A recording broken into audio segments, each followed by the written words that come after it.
And I'd like to start with the Aboriginal acknowledgement. We would like to acknowledge the land on which we are gathered is the traditional territory of the Knaha, Silix, and Sinix peoples, and is home to Métis and many diverse Aboriginal persons.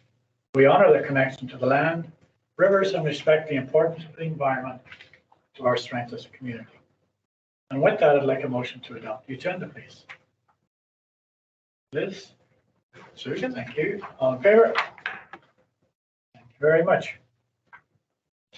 Adopt the minutes of the March 9th, 2022, and any recommendations therein. Mover and seconder, please. Sue and Lena. All in favour? Thank you. Public participation. Business arising, Diversity Advisory Committee. Okay, so the meeting was supposed to be prior to this police board meeting, so we would have had a little bit more of an update, but it had to get moved to the 19th. But the plan there is Dr. Magassa has taken a bunch of feedback and input from the various people that are on that sort of stand-up committee or to establish it. Barb and Shiloh both met with a couple of people on that committee just to do a little bit more follow-up. Just as we run into it, a lot of things we were kind of running out of time to finish off a few of the questions and reviews, and made sure that we wanted to have everybody's full input in before it went to Dr. Magassa. So that was done and sent in. And Dr. Magassa is just looking at finalizing the terms of reference and a few of the other objectives and mission statement, things like that for the next meeting, so that we should be able to, either finalize it or do some small tweaks to it if need be. And then part of the next meeting is also around, as we just talked about in our previous meeting, sort of setting, how to best recruit the best people to be on the committee, sort of as permanent seats, and start moving the committee itself and its objectives forward. So we'll be looking at kind of like input on, identifying, maybe what some areas or groups we should be looking at, what kinds of things that the expectations are going to be when they're on the committee, just so that they have a clear picture of what they're committing to, and some of the things that we want to have them bring to the meeting without, again, being careful not to tell them what we want them to come and say. It's, just kind of some of the ideas of things we're looking for, so that different portions of the community can identify who they want to be their representative on the committee. Did Dr. Magassa have any kind of general comments of what he's seen here in the community, positive or negative? Not that I can think of. I guess some of the problem is it's all been done online, so he's not really getting a lot of exposure to the community, other than what people that are part of the organization committee are passing on to him. So, which to some extent is good. It'd be nice to see if at this next meeting he's starting to have a little more input into where we should direct things to go. But where he sees gaps or that kind of thing. But I think he's very cognizant of the fact that it needs to be driven by the community that's asking for it, not our process, not his, right? Yeah. But he was quite pleased that I was there. Like, he thought that in some communities, the police board involvement comes much later. Oh, so he was impressed. Okay. Yeah, he did comment on that the board was represented. He thought that was fairly progressive, that we had police board participation early on. Did anybody tell him that we've been banging this gavel for a long time? Long before you got here. Yes. Yeah. That's it for that one. Okay, thank you. All right, next up is the terms of reference, which is not a mile long by any means. It was just revisions, wasn't it? Yeah. It's not a big deal. Yeah. The only thing that I thought when I did look through it was, do you think there should be a reference to our connection to HR at the city? I think there is one in there, isn't there? That we would consult with the Yeah, city HR for any major issues. but I wonder if that's, I don't happen to have a copy of it from me. I have it right here. I mean, either way, I'm fine, but I just thought, because it did come up a couple of times from the association about it. 3.6 has reference to the HR manager. Related to compensation.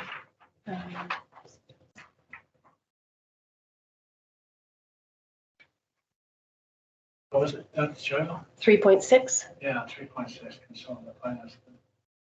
Municipal HR manager to recommendations and changes to the board.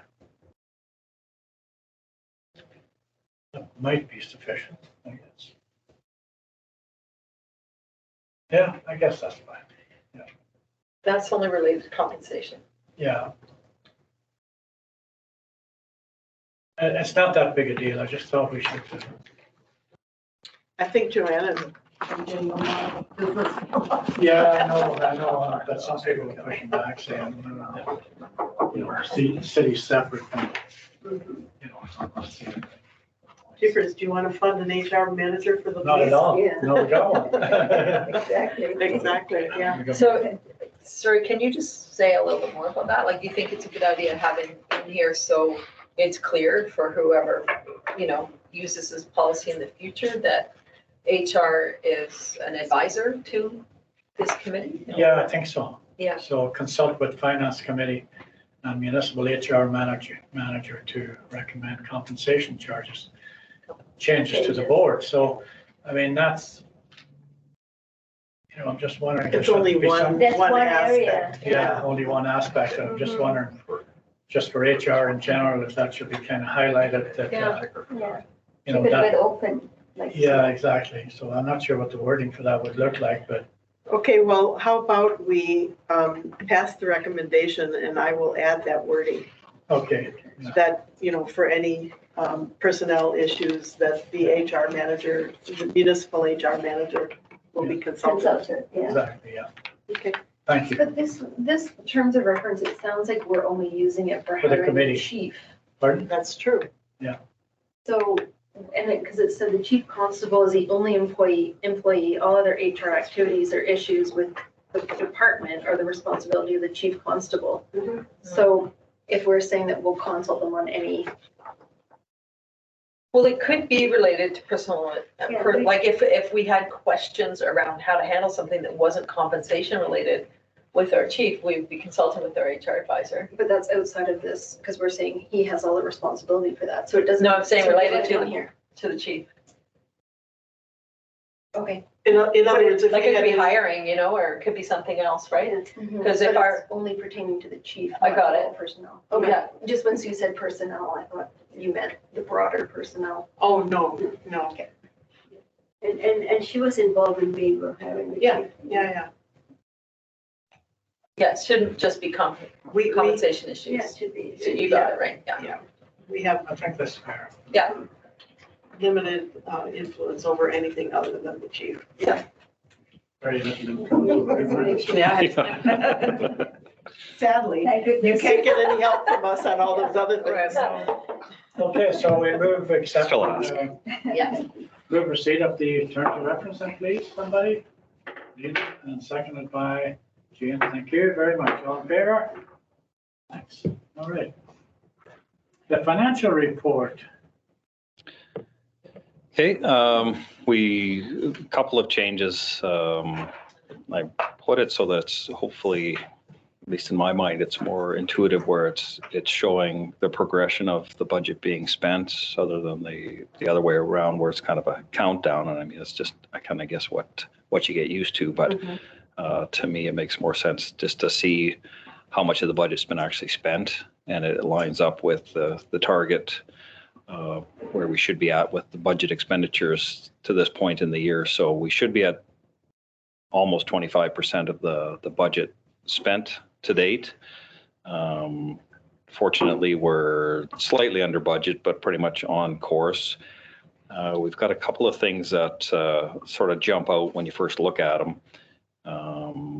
But there's a couple of different explanations on that. One being that the budget's not necessarily been updated for the budget this year. It's the numbers from the previous year till things get finalized. Oh, and how long does that take? No, the only time now, it's pretty well taken care of at the city. May, Yeah. by the so end of we- May. May? it's usually- For a January It's a- 1, beginning of the fiscal year, we Yeah. don't actually get the budget numbers till May? Yeah, that's when you get them. Finalize the budget. That's when the budget is passed by council. And I'm thinking, was it not, maybe I'm thinking of something else, but I thought last year it was even September before we got things sort of finalized. So the good news is I don't expect any of the budget items to go down. So we should have more to spend. So if we're on target now, at least we're not running the risk of certain things being chopped. Although I'll admit that and when you look at it, there's a couple of items that are fairly high on the expenditure to date. But some of those are because of some grant money that we have for investigative equipment to be purchased that has been purchased, but the grant will pay that out and then it'll go back down to where it should be. And those numbers will be more than compensated for to get them back into the range of being at or under budget to this point in time. Wages continue to be, we're slowly creating we're not expending dollars as fast as we're going through the year with all of the HR issues and people being off and that. So we're kind of making up some budget ground there as well, although it doesn't quite look like it to this point. But again, once the current numbers get inputted and as we go with not spending those salary dollars as fast as we're allotted to spend them, the gap of spent and what we could have spent will continue to increase. Chief, what is the line item miscellaneous revenue, please, under revenue, at 237% of budget? What's that? I don't have to ask you every time. It's fingerprinting, taxi permits, things like that. Criminal record checks. So we- Money coming in. We're getting, in other words, you're getting a lot of requests for that. Yeah, lots. Yeah, and I don't know why that's always has a blank for that because that's I know around, it's just kind of like the passport issue where there's such an overabundance for requests for passport. People are going back to work and doing various things that require them to have criminal record checks and fingerprints and things like that done. I'll just comment on the traffic fine sharing too. That's not updated regularly, so we'd be in the positive there as well. Yeah. What about the vehicle rental? What's the odd discrepancy there? What do you normally rent that you haven't been renting? It's actually a misnomer that it's actually the lease for the chief and the deputy. Oh. And the city's very slow at putting in, we've asked them to do it monthly or quarterly or something, Okay. but they're a little bit So slower. it's just a delay in Yeah. booking it? Yeah. Okay. Yes. Why am I not seeing that? 380. Third line, 360. that's 360, sorry. And the only other one that I highlighted that I thought was interesting was the community advertising. So I think we got some room to do some more there. I don't know what it would involve, but there's a little bit of money that's available. Yeah, and I assume it will come out of the same category. We've been spending some money on advertising as far as would the hiring ads come out of that? Yeah. And plus, I think we're planning on utilizing a bit of that for the 125th things that are going on. Oh, But that's right. But I think there is still room to do a few other things. Is there any relaxation on the Keep a Prisoner program happening because of COVID or not? When I look at this, we're still working on trying to figure out where the revenues are as high as they are in here for prisoners. Yeah. We're recouping more money than I legitimately think we are. Like it doesn't, in my mind, correlate to the amount of prisoners we've had, and I think it's been increasing. But to be at 40% recuperated this year at 25% of the way through the year seems. That was the one that sort of jumped out at me. Yeah. mainly because we are on the low end of the revenue stream there because of the COVID. Well, and Charlotte and I we looked at that last month when we looked at the budget. And we've been just trying to sort out a bit as to, you know, was there something, you know, maybe some funds from last year that were delayed and then got to put in this year that made it look like we made more than we did. And still, at least to my knowledge, haven't figured out Not yet. quite. I mean, it's a good problem to have, but I'm just concerned that it looks rosier than it actually is. Yeah. So we'll keep working on that one. And if I have an answer for the next meeting, I'll just comment on that one specifically, but I had a question about the investigation expenses. So is that a matter of, you know, there's one large investigation and then it takes up the small budget line item? Is that what's going on there? that's a significant problem. And we're working on increasing that budget. There was another anomaly too, wasn't there? I thought we had some stuff sent off for CFS analysis, computer forensic Yeah. analysis. And and I couldn't remember if that was part of so there's a number of things right now that require forensic analysis of phones, and it's very expensive. And we've had 2 or 3 investigations. Luckily, one of those is coming under the ICE grant money, so we should get some of that back.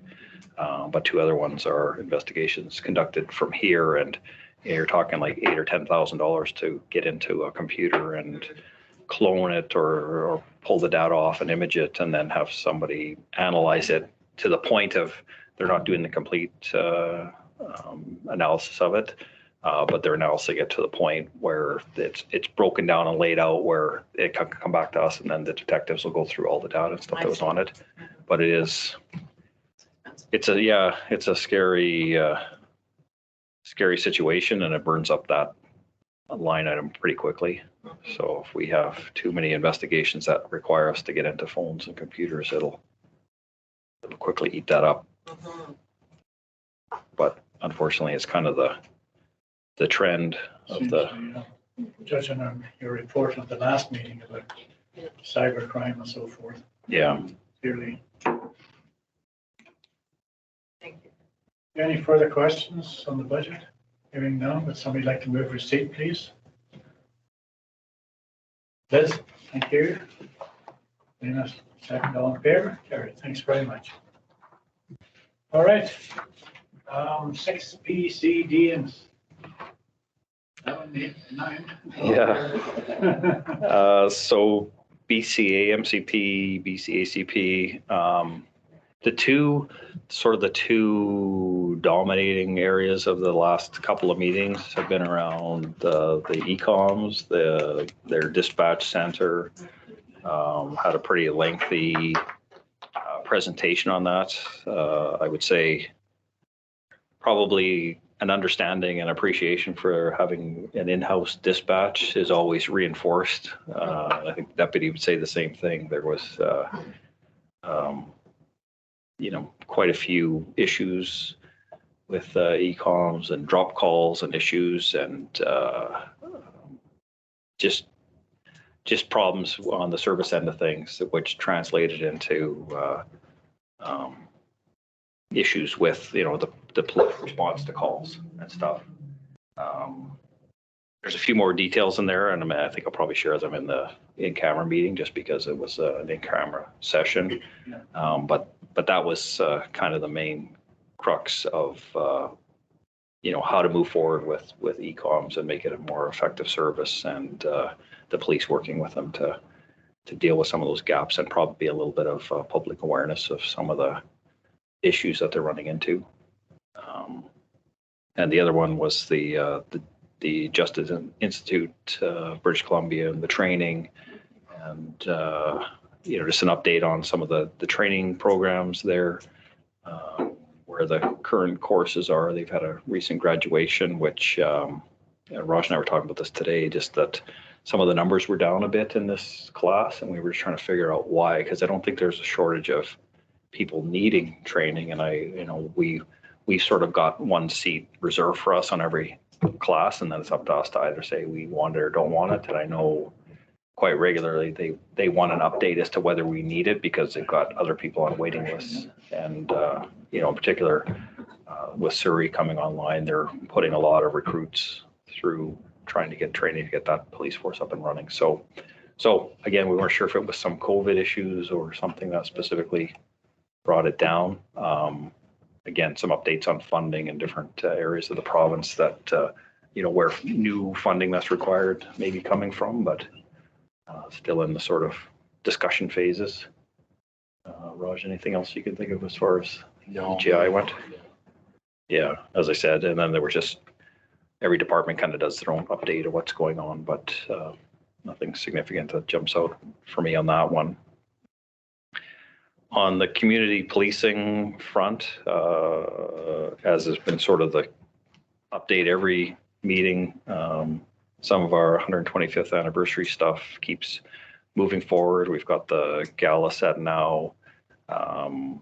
We've got the burger and beer night, or burger and beverage night, which is May the 14th. And looking for, and that kind of goes under the Nelson Police Foundation as well, helping to raise money and things for the foundation who support the department, but are also supporting some of the activities around the 125th. And coming up May 4th, we're trying to catch up on our awards. So those are awards for officers for various things, but also awards for a number of community members for different noteworthy or heroic things that they've done or assisted with police or jumped in emergency situations and took some life-saving action and things like that. So I think it's unfortunate.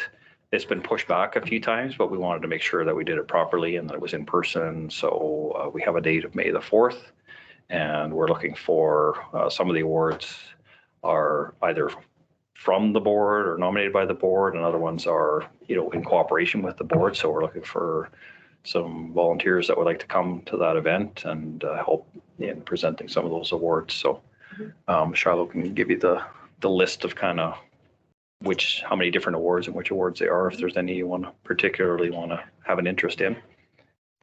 Where is it being located? The Hume. At the Hume, okay, great.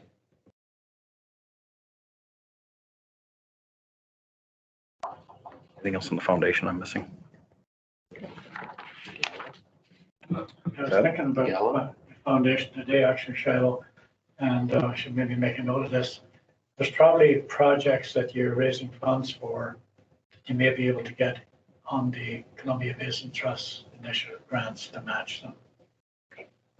So you might want to think of that for next year. Can I just ask a question about the foundation? Like, what is the relationship between the foundation and the association? Like, is there a link between those two? No official link. Yeah, no. They support community events and different. And we've been working on trying to iron out, I guess, exactly what the criteria is around what they, rightfully should be putting money towards. And, it really should be geared towards things that are impactful and helpful to the community. And if, some of those things can be directed to fund police operations or police activities that support things in the community. One of the key things that they've done in the past that I think has been really good is those speed radar signs that kind of tell you. That benefits police as well as community. Yeah. So they've identified a person on the police association or in the police association to be a liaison, so they can kind of come bring forward some ideas and stuff. But we've ironed out some of the confusion and some of the what you can ask for and can't ask for. Like we're saying, it shouldn't be something that personally benefits individuals. It should be something that benefits the community, or, as I said, is a benefit to the department and thus a benefit to the community, like a different kind of education, enforcement, public awareness type stuff. So that's it. You're good? Ready? Good. Go. Thought we were sort of adjusted. We just revamped this restorative justice program. It's gonna be a relaunch at the end of the month. Kathy, in charge of the restorative justice program, set an end of date for facilitators and volunteers to do retraining. And then I can talk about more in the in-camera regards what's gonna happen with the program, where it's gonna go, and what the focus is gonna be. So that's really my update at this point, for restorative justice. Kathy just went on a course, didn't she, up to Prince George or something? Yeah. I was talking to her about that. It sounded pretty good, actually. Yeah. She's taking that job on, well, Yeah, chairs. That's good. One question is, could the police foundation raise funds to support restorative justice? It could. I mean, that would be a really good mutual benefit thing. Could help with that, yes. Yeah, Be something to it's not a bad idea. Especially the school program. Yeah. You know, that's what I was thinking in particular. Just to I'll keep talk that- a little more about that. Okay. So it can be in camera. Yeah, thank you. Director's reports, chair's report, I'm fine. Correspondence and information. And an action list.